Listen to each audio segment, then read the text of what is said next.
About 320,000 years ago, long before money, before writing, before farming, somebody in East Africa picked up a piece of black volcanic glass and carried it for days across dangerous country to trade it.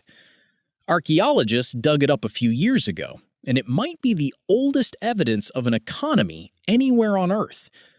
And I'm convinced that little rock explains why you can't save money today. Because here's the thing I want to prove to you. Your money problems are older than money itself. The overspending, the impossible saving, the flexing, the fear of losing, none of it is a personal failing. Every one of them is a Stone Age survival instinct, still running full speed in a world it was never built for. Let me walk you through it, and by the end, I think you'll never look at your own bank account the same way. Start with that piece of glass. In 2018, a team led by an archaeologist named Alison Brooks published a find in the journal Science from a site in southern Kenya called Olorgesailie. They found obsidian tools dated to around 320,000 years ago. And the strange part is that there is no obsidian anywhere near Olorgesailie. The nearest source was somewhere between 25 and 50 kilometers away, some of it farther, across open country full of things that would happily eat a person. That glass did not walk there on its own.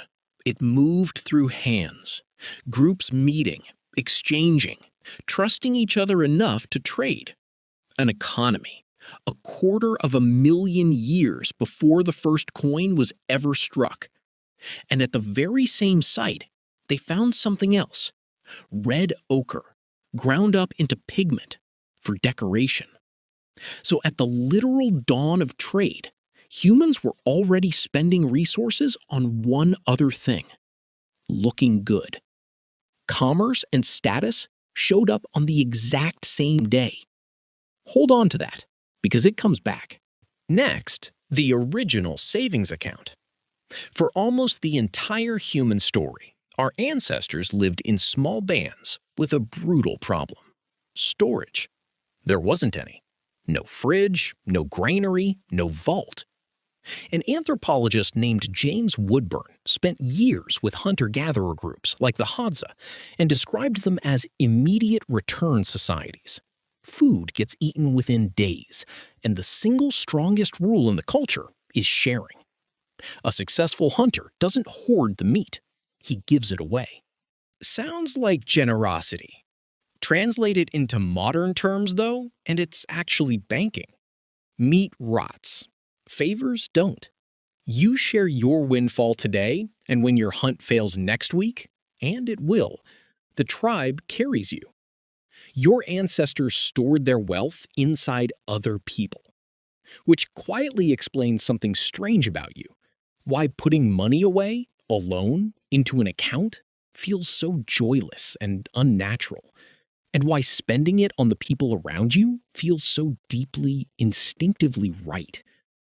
Your wiring still thinks generosity is the retirement plan. It's about 300,000 years out of date, and yet it's not entirely wrong, which is a rabbit hole for another day. Now, why does losing money hurt so much more than making it feels good?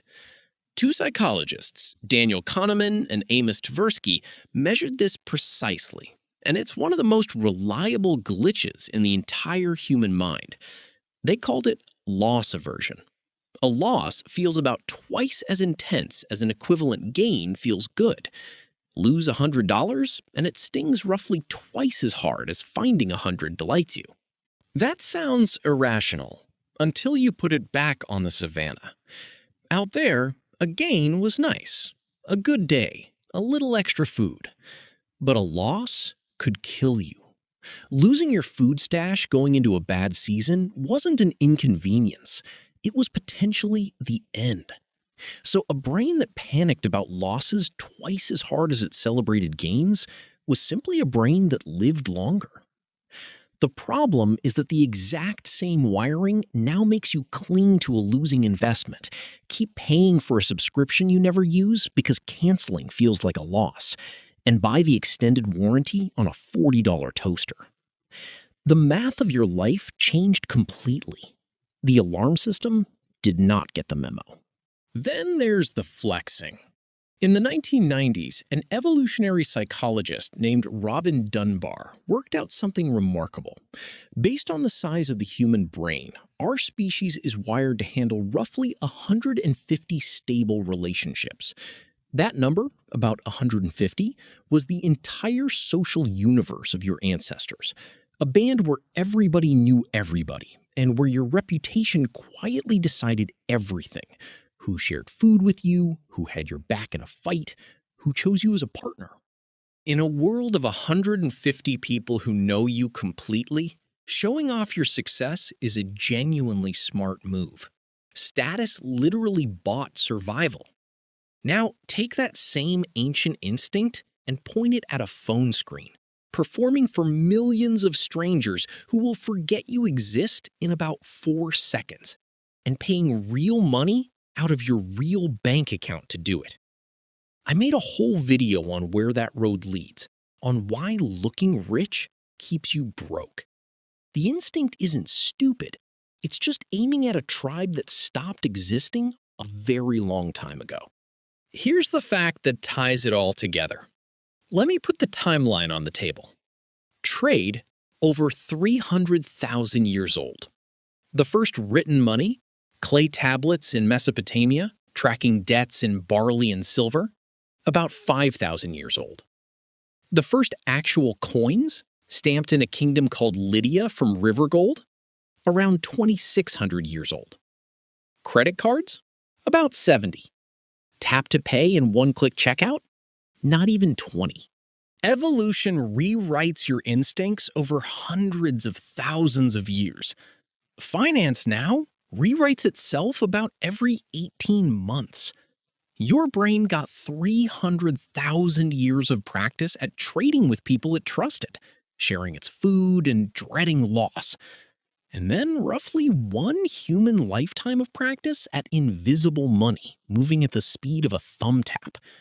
There has never been a creature more badly matched to its own economy than you are right now. And once you see it that way, everything clicks into place. Why does tapping a card make you overspend?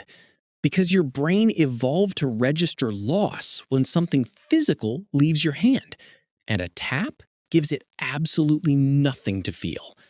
Why can't you save for a version of yourself 30 years away?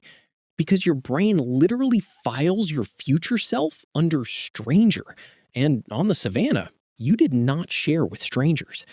Why do you buy things to impress people you'll never see again? Because for 300,000 years, impressing your tribe was the single best investment a human could make. You are not bad with money. You are a Stone Age genius, dropped into a Silicon Valley casino, playing a game that was designed, very deliberately, to exploit every instinct that once kept you alive.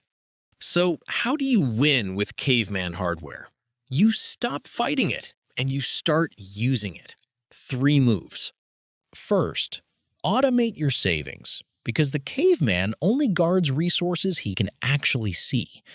Money that moves itself out of your account the morning your paycheck lands, before you're even awake, was never his to spend. He never sees it leave. Second, make your savings social.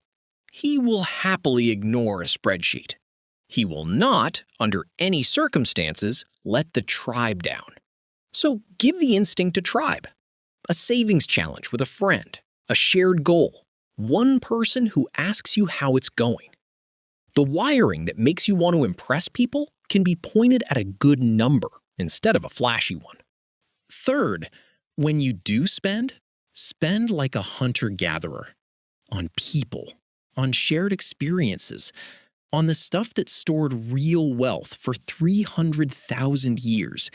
Because as it turns out, that's still the only spending your brain never gets bored of. The traders at Olorgesailie had no idea what they were starting with that one piece of glass.